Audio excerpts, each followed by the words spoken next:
신약성경 157쪽입니다. 요한복음 7장 45절에서 52절까지 말씀입니다.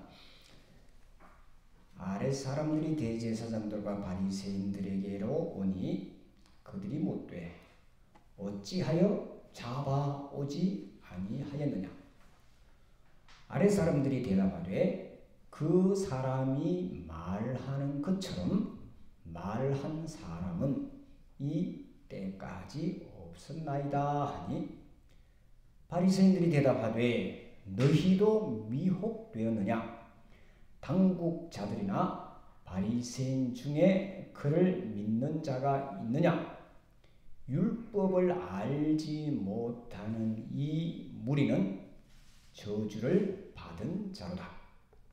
그 중에 한 사람 곧 전에 예수께 왔던 니고데모가 그들에게 말하되 우리 율법은 사람의 말을 듣고 그 행한 것을 알기 전에 심판하느냐. 그들이 대답하여 이르되 너도 갈릴리에서 왔느냐. 찾아보라. 갈릴리에서는 선지자가 나지 못하느니라 하였더라. 아멘. 어떻게 이 가을에 단풍 여행 계획은 세우셨나요? 이제 전체적으로 이 쌀쌀하게 지면서 춥다는 그런 느낌이 들죠. 저도 오늘 옷을 추동복으로 바꿔 입었습니다. 여름 옷을 입다가 입었더니 너무 가볍고 너무 이제 썰렁한 것 같아서 겉옷을 이렇게 바꿔 입을 정도로 아침 저녁으로 저는 완전히 이제 가을로 접어들었습니다. 참 계절의 변화는 참 신기하기도 하고 어떻게 보면 좀 두렵기도 하고, 그죠? 설렘도 있으면서 그 설렘 속에 약간 이제 근심, 걱정 혹은 이 두려움, 이런 것들이 이제 막 뒤섞여 있는 그런 이제 가을입니다. 즉 아쉬움도 많이 남아 있고요. 내가 뭘 했을까라는 그런 이제 미련도 좀 남아 있는 그런 계절인 것 같고, 우리에게 또 저처럼 이렇게 풍성함이 있어야 될 텐데 하고 자기를 돌아보면 해놓은 게 없이 뭐 나이만 먹었네, 해놓은 게 없이 세월만 갔네, 이렇게 우리가 자기 자신을 평가할 수도 있습니다. 그러나 그렇지만 오늘 지금 내가 여기에 있는 것은 저렇게 풍성하게 열매 맺는 빨갛게 익은 감보다 그리고 주릉주릉 달려 올라오는 그 고구마보다 내 삶이 하나님 보시기에는 더 아름답다. 왜 아멘을 안 하세요? 자신이 없는가 보죠? 다시 이 가을에 저렇게 예쁘게 물든 단풍잎이나 빨갛게 물들어 있는 감이나 혹은 사과나 혹은 땅속에서 이렇게 주릉주릉 지난주에 막 무겁도록 이렇게 캐오는 그 고구마의 그 풍성한 열매보다 지금 있는 내 이 모습을 하나님은 더 예뻐하시고 더 축복 주셨고 더 사랑하신다. 예, 그게 우리가 믿는 믿음의 이유입니다. 그게 없으면 믿을 필요가 없잖아요. 하나님이 내 편이시고 하나님이 내가 어떤 모양으로 내가 볼 때 사람들의 평가에 의해서는 열매가 있니 없니, 소위 말하는 성공을 했냐 성공을 못했냐로 따지지만 하나님은 그것 묻지 않습니다. 절대 안 물어요. 우리가 천국문에 들어갔을 때 너 이 땅에 살 때 돈 얼마 벌었냐, 뭐 했냐, 어느 학교 나왔냐, 그리고 또 뭐 물어볼까요?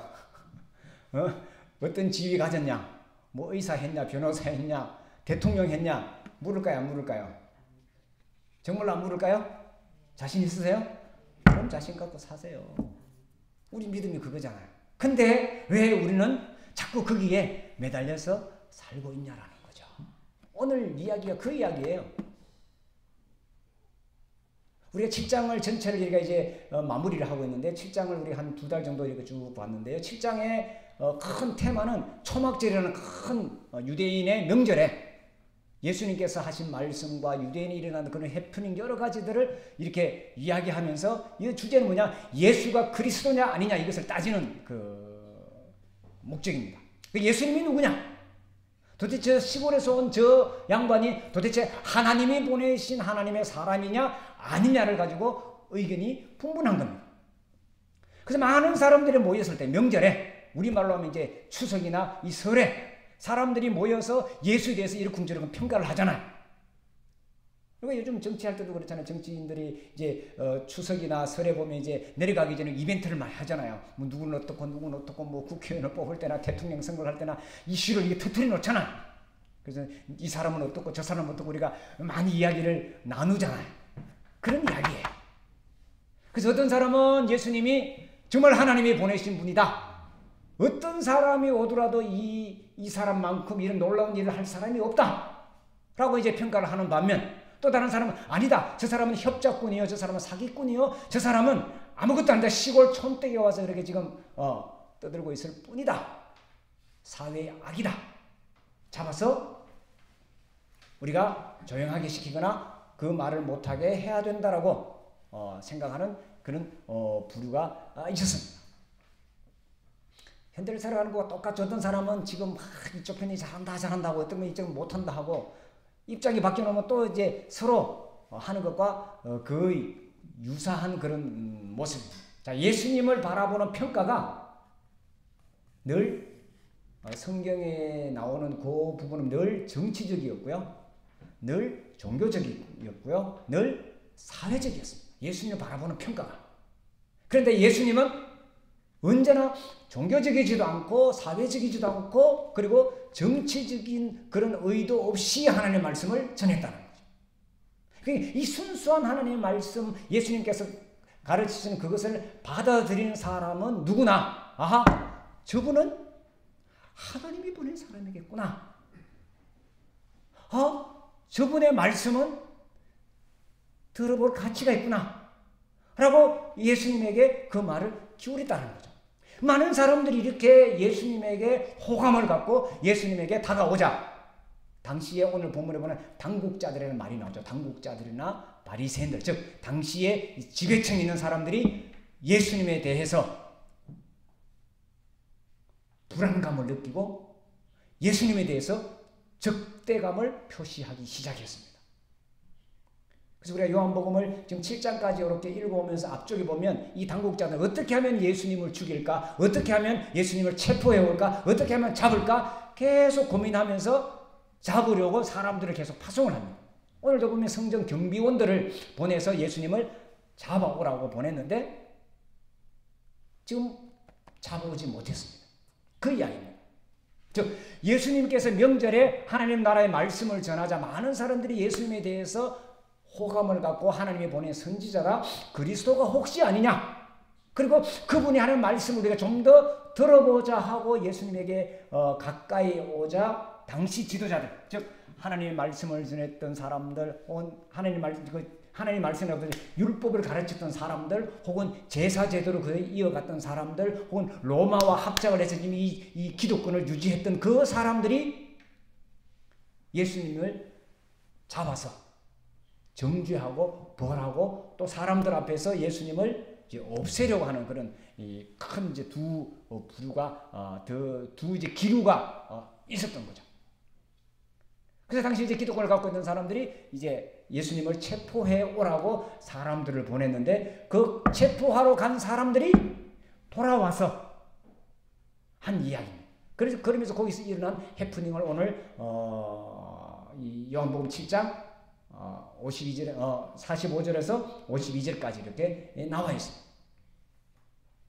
자, 이렇게 시작합니다. 아랫사람들이 대제사장들과 바리새인들에게로 오니 그들이 묻되 어찌하여 잡아오지 않았느냐? 이렇게 묻습니다. 왜 잡아오지 못했느냐? 아니, 왜 우리 말을 듣지 않았느냐? 이제 우리가 이제 앞쪽에 보면 사람들이 너무 많아서 군중들이 너무 많아서 예수님을 잡고자 하되 잡을 수가 없었다는 거죠. 예수님 주변에 예수님을 보호하는 예수님 말씀을 들으려고 하는 그래서 왜 그러느냐 좀 더 들어보자 하는 이제 무리들이 군중들이 많으니까 어떻게 할 수가 없었다는 그런 이야기입니다. 그런데 한 걸음 더 나가서 왜 잡아오지 않았느냐라고 묻는 그 말에 이 경비병들이, 즉 아래 사람들이 하는 말이 이렇습니다. 자, 보십시다. 46절입니다.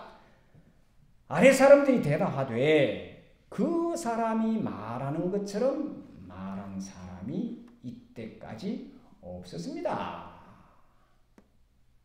이렇게 이제 대답을 했습니다. 자, 이것은 제가 이제 다른 번역을 한번 바꿔봤는데요. 주보에 나와 있죠. 그렇게 말하는 사람은 지금까지 아무도 없었습니다. 새로운 말을 했다는 거죠.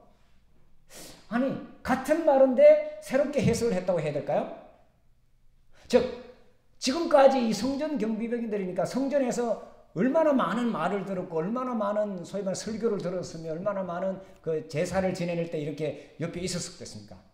그리고 수많은 사람들이 와서 율법을 가르치고 하는 해석하는 것을 이 사람들은 늘 들었던 사람.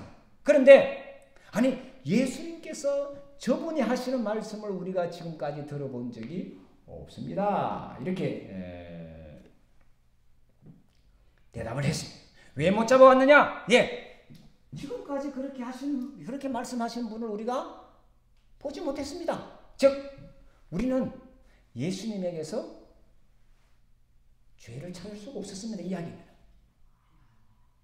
우리가 예수님을 잡아올 명분이 없었습니다.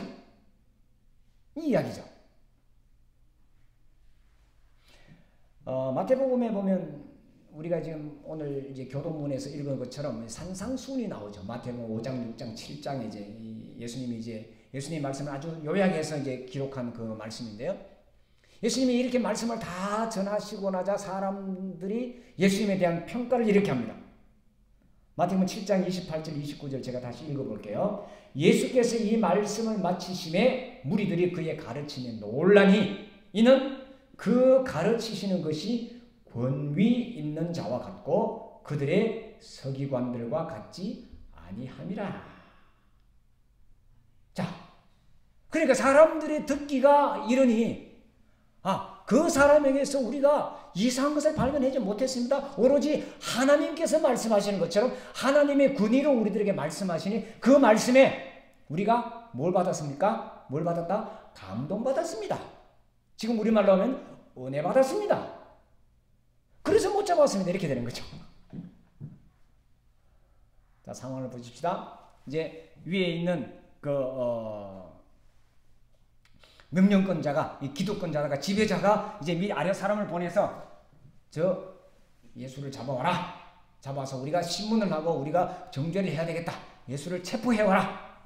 사람들에게 이런 분란을 일으킨다. 우리가 가르치는 것과 다르니까 이제 분란을 일으킨다고 잡으러 갔습니다. 잡으러 갔는데 잡으러 가는 그 장소가 사람들과 이제 토론을 하고 이야기를 하는 장소였잖아요. 사람들이 많으니까 곧바로 예수님을 체포해 올 수가 없어서 머뭇거리다가 예수님의 말씀을 듣게 됩니다. 자연스럽잖아요. 그러니까 예를 들면 이렇게 예배를 드리고 있으면 이 설교가 끝나고 이제 내려가야 이제 붙들든지 어떻게 해야 되는데 그 설교를 듣는 중에 뭘 했다?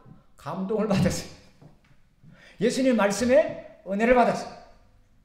그치만 이제 털레 그냥 빈손으로 갔습니다. 잊어버렸습니다. 자기가 지금 뭘 하러 왔는지를 잊어버렸습니다. 그러면서 가서 하는 말이 지금까지 이렇게 말씀을 한 사람을 우리가 보지 못했습니다. 아주 기초적인 여기에 예수님의 말씀에 진리가 들어있는 겁니다. 잘 한번 생각해 보십시오. 예수님을 잡으러 간 사람입니다. 자, 이런 평가는 참 많이 있습니다. 예수님께서 십자가에 달려서 돌아가시고 난 이후에 예수님이 돌아가시는 모습을 보고 예수님을 향하여 저 사람은 참으로 하나님의 아들이었구나라고 고백한 사람이 있습니다. 누구였습니까? 예수님을 처형했던, 예수님의 십자가의 처형을 감당했던 그 군사가 그런 이야기를 합니다. 놀랍잖아요. 그들은 시키는 일만 하면 되는데 시키는 일만 하면 되는 사람들이 그것을 알고 깨달았다. 아, 저 사람은 참으로 하나님이 보낸 사람이구나. 아, 이 사람의 말씀은 참으로 권위 있는 말씀이구나. 와, 이 말씀은 우리가 들어볼 만한 말씀이구나를 느꼈다는 거죠. 이게 진리입니다. 진리는 모든 사람이 들어도 아, 맞구나. 즉 자기의 욕심이나 자기의 어떤 이득이나 자기의 있는 그것을 지키기 위해서 예수님의 말씀을 듣는 것이 아니라 이 모든 것을 다 내려가 아무것도 없는 무방비 상태에서 예수님의 말씀을 들으면 그 말씀이 옳습니다라고 우리가 판단하고 평가할 수 있다는 거죠. 진리는 이처럼 간다는 겁니다. 근데 이 진리가 왜곡이 되죠. 왜 왜곡이 됩니까? 아, 그 말이 맞아요. 맞는데 살다 보면 그렇게 할 수가 없지 않습니까? 그렇죠? 이 바쁜 세간에 정말로 우리가 어떻게 그 말씀을 다 지키고 또 어떻게 하나님께서 하신 대로 우리가 따라서 할 수가 있겠습니까? 핑계거리가 자꾸 덧붙여지는 거죠. 그래서 이걸 어디까지 우리가 타협을 하고 어디까지 가야 될까가 참 오늘날에도 고민이잖아요. 아, 예수님의 말씀이 진리인 건 다 알고 있습니다. 맞습니다. 그렇지만 내가 지금 이것을 하기 위해서는 아닙니다라고 어렵습니다. 자, 그랬더니 그 다음 절 볼게요. 47절입니다. 바리새인들이 대답하되 너희도 미혹되었느냐? 당국자들이나 바리새인 중에 그를 믿는 자가 있느냐? 율법을 알지 못하는 이 무리는 저주를 받은 자들이다. 자, 뭐라고 하냐면 율법을 모르는 이라는 말을 했습니다. 즉 예수님 편에 있는 사람들, 예수님 말씀을 듣는 이 사람들은 저주받은 사람이라고 이들이 이야기를 합니다. 자, 다시 보실게요. 자, 예수님을 체포하러 간 이 경비병들이 예수님을 향하여 그 사람에게서 예수에게서 우리가 예수를 붙잡아고 체포해올 만한 범죄 행위를 발견하지 못했습니다 라고 이야기하는 거죠. 즉 예수님이 무슨 말씀을 하셨나요? 요한복음 7장에 보면 우리가 예수님이 하신 여러 말씀이 있는데 우리가 거기만 이렇게 보는 것이 아니라 볼 것이 아니라 제가 이제 이 비유 예를 들은 마태복음 5장, 6장, 7장의 예수님의 전체적인 그 말씀 그리고 예수님께서 평소에 하셨던 그 모든 말씀을 우리가 다 종합을 해보면 예수님께서 하신 말씀은 아주 간단한 거였습니다. 하나님은 우리의 아버지 되시는 분이시다. 하나님을 두려워하거나 하나님을 무서워하지 말아라. 하나님은 이렇게 제사를 지내고 이렇게 하는 것보다 서로 간에 사랑과 인애로 사는 것을 훨씬 더 좋아하신다. 그리고 모세가 말한 그 율법대로 우리가 조문대로 살아갈 것이 아니라 율법의 정신대로 살아가면 된다라는 것이 예수님의 말씀이었습니다. 그러면 이 세상에 원수도 없고 적도 없고 서로 사랑하면서 함께 더불어 살아가는 그런 세상을 만들 수가 있다. 그것이 바로 하나님의 나라다. 라는 것을 예수님께서 말씀을 하셨다. 그게 예수님의 말씀에 전부 다예요. 이것을 이제 이렇게 저렇게 이제 확대하면 이런 일이 되고 저런 일이 되는데 예수님께서 하시는 것은 아주 간단합니다. 하나님은 우리를 사랑하시는 분이시다. 이 세상 어떤 것보다도 하나님이 우리를 위하신다. 그러니 너희들도 하나님의 형상으로 지음받은 사람들과 함께 하나님의 은혜를 서로 나누면서 살면 된다.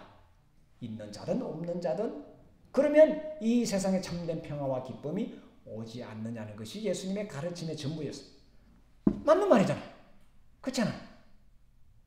그러니까 이 말씀은 맞습니다라고 모두 다 이제 받아들이고 나니까 이 당국자들이 아주 위태로워진 거죠. 자기들이 한 말이 권위가 안 서잖아요. 그래서 율법을 알지 못하는 이 무리라는 그런 아주 저주를 합니다. 즉 우리가 잡아오라고 하면 잡아오지. 왜? 말이 많어. 이겁니다. 옳고 그런 것은 내가 판단할 테니까 너희들은 따라오기만 하면 돼. 많이 들어봤죠, 어디서? 생각하지 말고, 결정하지 말고, 그냥 순종을 하면 될 것을. 율법도 없는 그 무리들이, 즉, 율법이 없는 자라는 것은 이제 이렇게 확대 해석하면 굉장히 많습니다. 즉, 갈리에서 온 저 촌사람의 그 이야기, 땅의 사람들, 흙이나 만지고 걸음이나 치고 나르는 이 사람들의 말, 그들을 이야기하는 거죠. 우리는 전문가다. 우리는 율법에 능통한 자다. 율법을 우리가 해석하고 가르치니까 너희들은 우리 말을 따라오기만 해. 그러면 하나님 나라에 갈 수 있어 라고 이야기를 하는 거죠. 그런데 예수님은 그걸 거부하시잖아요. 누구를 통해서 무엇을 해서 하나님 나라에 가는 것이 아니라, 하나님을 만날 수 있는 것이 아니라 하나님이 우리를 찾아오셨다는 거예요. 그게 전혀 다른 점이었어요. 당시 바리새인들이나 당시 당국자들이 말하는 우리를 통해야만, 나를 통해야만, 이걸 해야만 하나님께 나갈 수 있어. 그러니 이것을 해, 저것을 해 하고 가르치고 억제했습니다. 그리고 그들 스스로도 그것을 지키려고 굉장히 많이 노력을 했습니다. 613개 되는 율법의 조항을 만들어 놓고 그것을 철저하게 지켰습니다. 우리가 잘 알잖아요. 안식일법. 지금도 유대인들은 그렇게 지킵니다. 지금도 그들은 불을 크고 껴지 않습니다. 안식일에. 설치를 올리고 내리지 않는다니까요. 엘리베이터 버튼을 누르지 않습니다. 지금도. 안식일에는. 다른 사람이 눌러줄 때까지 기다립니다. 좀 눌러달라 그럽니다. 지금도 그런데 그 옛날에는 얼마나 소위 말해 터부시하는 것들이 많았겠습니까? 우리 옛날 어르신들 보면 이걸 하면 안 돼 하는 그런 것들이 굉장히 많았잖아요. 알게 모르게. 예를 들면 집에서는 뭘 하면 안 돼, 뭐 아침에는 뭘 하면 안 돼, 뭐가 나간다, 복이 나간다, 들어온다, 이런 이야기들이 굉장히 많이 있어요. 이것을 이제, 조문을 만들어 놓고 이렇게, 오랫동안 지켜왔다는 미신적인 것들, 그것을 누구 이름으로? 하나님의 이름으로 그들은 백성들을 눌렀습니다. 안식일 법 갖고 예수님이 많이 싸웠죠. 안식일에 너희들이 양이나 소가 구덩이에 빠지면 건져내지 않느냐? 안식일에 너희들이 모세의 법을 어기지 않기 위해서 할례를 하지 않느냐? 그런데 내가 안식일에 모든 사람의 전신을 구원한 가지고 나를 욕하느냐? 이런 여러 가지 것들을 이제 갖고 이제 많이 다퉜습니다. 자, 우리가 해석해주는 그 해석대로 너희들이 따라오면 되지 왜 너희들이 결정을 하느냐. 굉장히 우리가 깊게 생각해 봐야 될 문제입니다. 경비병들이 올바른 판단을 했으면 내가 볼 때 저 사람은 죄가 없는 것 같다. 근데 위에서는 죄가 있다고 잡아오라고 합니다. 해야 될까 말아야 될까? 참 고민입니다. 오늘날에도 이런 일들은 수없이 많이 일어나죠. 내가 전문가니까 전문가 말을 들어야 된다는 겁니다.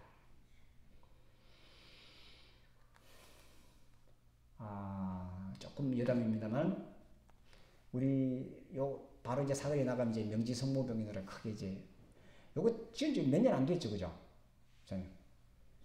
지금 여기 주유소 있고 요 앞으로 이제 옛날에 그 장어집 있고 하여튼 그 큰 땅 있잖아요. 그것도 지금 여기서 사서 병원을 올린대요. 지금 이제 주유소가 계약 기간 끝나면 이제 이거 짓는다고 이렇게 이제 여기가 크게 이렇게 짓는다고 하는데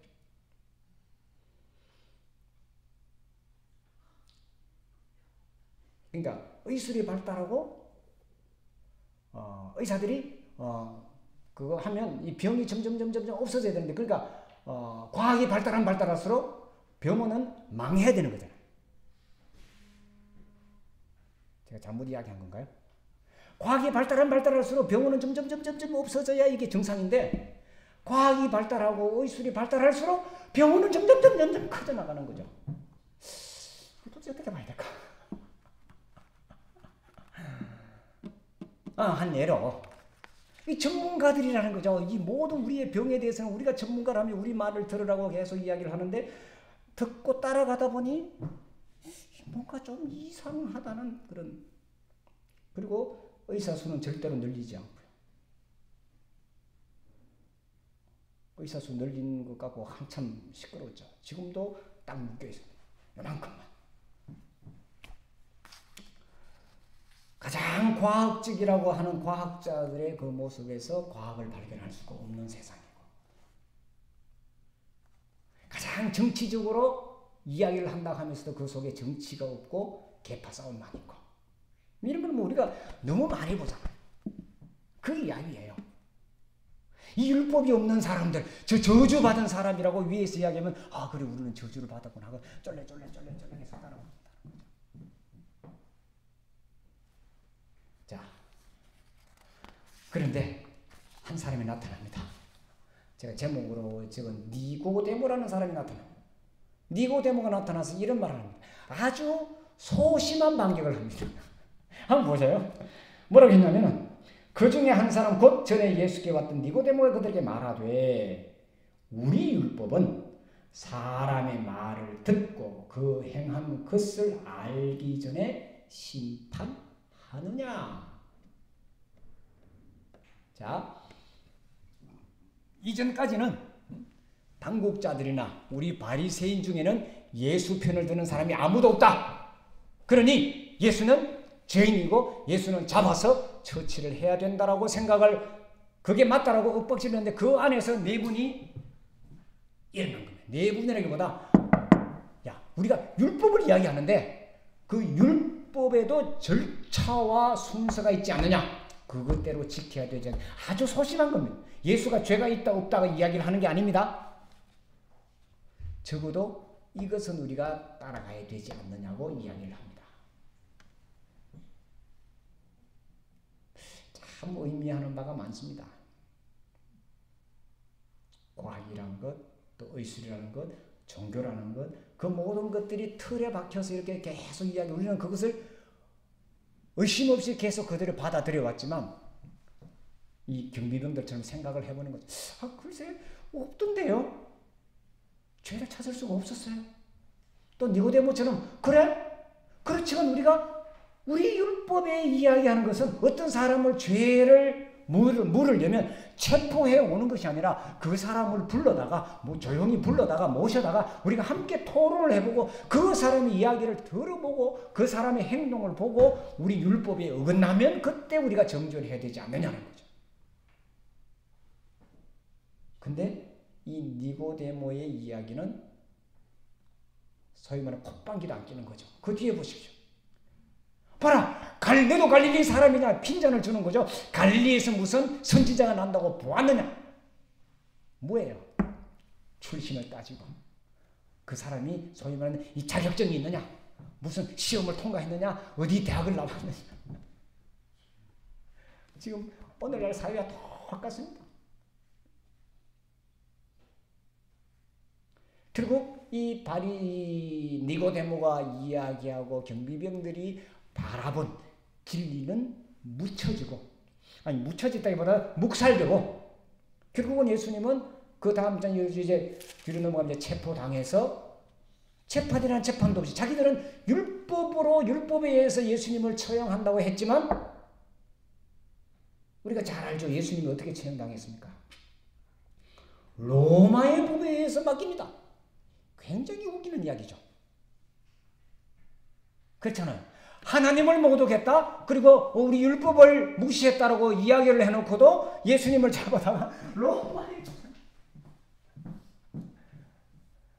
참, 이 기득권이라는 것은, 정치적인 거라는 것은 늘 이렇습니다. 그리고 우리가 찰떡같이 믿고 있는 그런 이 앞서 있는 사람들을 우리가 그렇게 100% 그래 네 말이 맞다고 따라간다는 것이 참, 보십시오. 그렇게 하나님을 위해서 우리 성전을 거룩하게 지켜야 되고 뭘 한다고 하면서도 결국은 권력자 앞에 그냥 숙여버린다는 거죠. 우리 율법은 사람을 그렇게 정죄하느냐고 니고데모가 정확하게 이야기했음에도 불구하고 그들은 많은 율법이라고 하면서 전혀 율법적이지 않습니다. 가장 공평하다고 하면서 공평하지 않는 세상. 죄를 잡아들이는 검사들이 엉뚱한 일을 하고 변호사들이 돈에 의해서 움직이고 의사들이 하여튼 다 이런 것들을 우리가 자세히 보고 하나님이 내게 도대체 뭘 이야기하는 것을 우리가 찾아갔으면 좋겠다. 자, 마지막으로 이 니고데모에 대해서 한번 잠깐 살펴볼 필요가 있는데, 니고데모가 요한복음 3장에 의하면 밤에 몰래 예수님을 찾아왔죠. 예수님의 소문을 듣고 찾아옵니다. 자기 신분을 드러내기가 힘드니까 낮에는. 그래서 몰래 와서 이제 예수님과 대화를 합니다. 니고데모가 궁금했던 점이 무엇이었어요? 예수님이 찾아와서 사람이 어떻게 하면 뭘 얻을까요? 영생을 얻을 수 있습니까? 구원을 받을 수 있습니까? 라고 예수님에게 질문을 던집니다. 늘 고민하고 있었던 거죠. 자기가 율법 선생이었습니다. 굉장히 바리새인 중에 바리새인이었습니다. 굉장히 공부를 많이 했던 사람입니다. 그런데도 이 율법으로는 영생의 문제, 구원의 문제를 해결할 수가 없었다는 거죠. 사람이 아무리 이 땅에서 공부를 많이 하고 학식이 많고 많이 배우고 많이 갖고 있어 아무리 높은 권력을 가지도 이 문제에서는 스스로 해결할 수 없습니다. 그래서 예수님께서 뭐라고 하셨나요? 사람이 거듭나지 않으면, 다시 나지 않으면, 즉 하나님의 영에 의하지 않으면, 즉 하나님을 만나지 않으면, 이런 이야기입니다. 내 스스로 뭘 할 수 없다는 거죠. 하나님의 영이 임해야만 된다라고 이 니고데모에게 이야기를 했습니다. 그 밤에 예수님을 만난 그 기억을 이 니고데모가 갖고 있었습니다. 그리고 이 니고데모가 예수님을 100% 그때 하나님의 아들로 믿은 것은 아니었습니다. 오늘 말씀대 보면 그렇게 믿은 것은 아니었습니다. 단지 우리가 말하는 율법의 절차대로 그렇게 합시다라고 하면서 나옵니다. 그런데 니고데모가 확실히 예수님을 믿은 결정적인 계기가 있습니다. 그게 뭘까요? 바로 예수님의 십자가의 죽음이었습니다.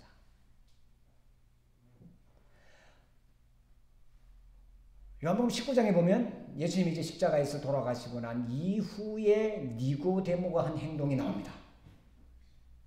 우리가 잘 아는데 아리마대 요셉과 같이 니고데모가 몰약과 침략 섞은 100근을 가져와서,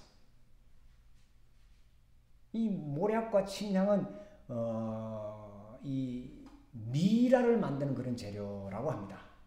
그러니까 장례를 치르되 왕족들 장례를 치르는 그런 행위가 이 몰약과 침향을 섞은 것으로 이렇게 시신을 처리했다고 합니다. 쟁부도 아니고, 그러니까 예수님을 대하기를 뭘로 대했다고요? 왕족 대하듯이 대했다. 그러면 뭐예요? 예수님을 하나님의 아들로 인정을 했다는 겁니다. 신의 아들로 인정을 했다는 겁니다. 가장 존중하고 가장 귀하게 여기는 예수님에게 대한 예의를 표했다는 거죠.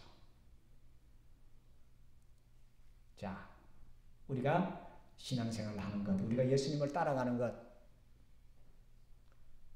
내가 궁금해서 예수님을 찾아왔습니다. 예수님의 말씀을 들었습니다. 예수님께서 이렇게 하면은 구원을 받는다, 이렇게 하면 하나님의 은혜를 받는다라고 이야기를 합니다.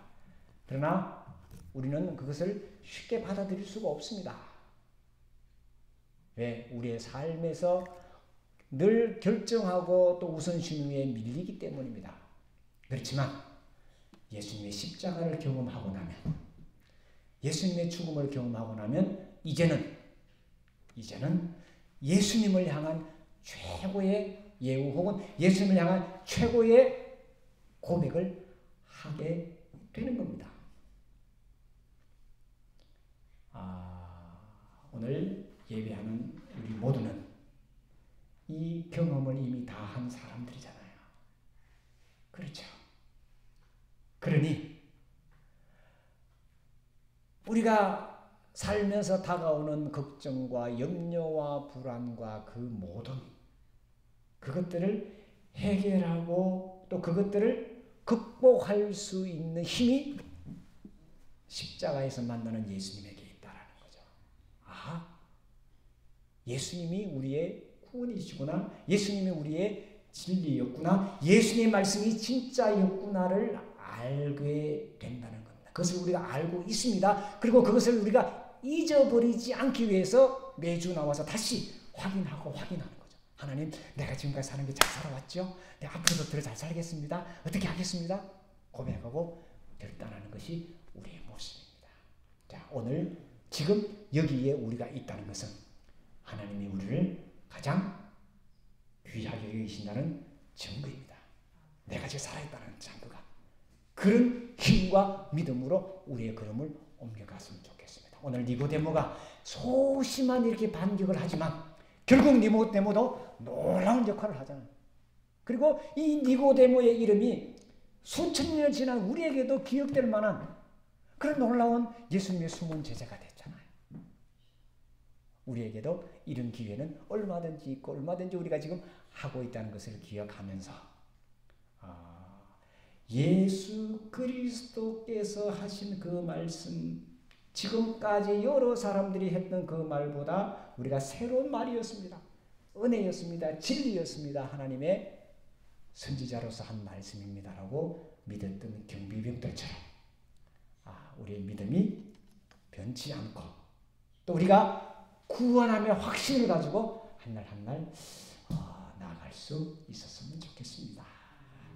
기도합니다. 하나님, 어찌하여 잡아오지 않았느냐는 그 스슬픈 당국자들 앞에서 지금까지 그렇게 말씀한 사람을 보지 못했습니다라고 솔직하게 고백했던 그 경비병들처럼 우리 율법이 사람의 말도 들어보지 않고 그 행동을 보지도 않고 판단하느냐며 나섰던 그 니고데모처럼 우리가 알고 있고 우리가 믿고 있는 바를 당당하게 삶에서 나타내는 우리가 될 수 있도록 도우시기를 원합니다. 하나님이 나와 함께 계시고 하나님이 내 편이 되시고 하나님이 우리에게 저 하나님 나라 천국을 예비하고 계신다는 것을 기억하면서 오늘 우리에게 주어진 길을 감당할 수 있게 하시고 우리의 염려와 걱정과 불안과 근심을 주의 십자가 앞에 내려놓게 하시고 부활의 영광과 부활의 기쁨과 부활의 축복 속에 나아가는 저들이 되게 하옵소서. 예수님의 이름으로 기도하옵나이다. 아멘.